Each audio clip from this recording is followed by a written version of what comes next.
It's the largest number of convictions that have ever been vacated in Brooklyn's history.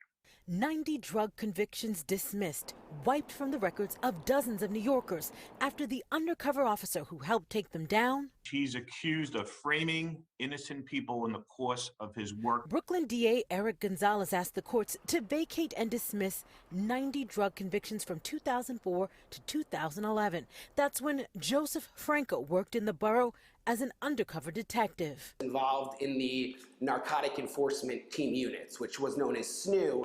Franco made hundreds of drug busts during a 20-year career that included undercover work in the Bronx, Manhattan, and in Brooklyn. But in 2019, the Manhattan DA charged Franco with perjury after uncovering a disturbing pattern. Lying about where drugs were coming from, planting drugs on people, claiming that he observed things that happened that didn't actually happen. After his indictment, Franco was fired from the NYPD. DA Gonzalez opened an investigation into Franco's undercover work in Brooklyn and found He is no longer a trusted detective in my mind. the 90 convictions thrown out today were largely for drug possession and drug sales. The Brooklyn Defender Services has about 10 people whose convictions are being overturned today. We represented a person who missed the birth of his child because he was framed by Detective Franco and was serving time in prison. We represent somebody who served a significant amount of time in solitary confinement.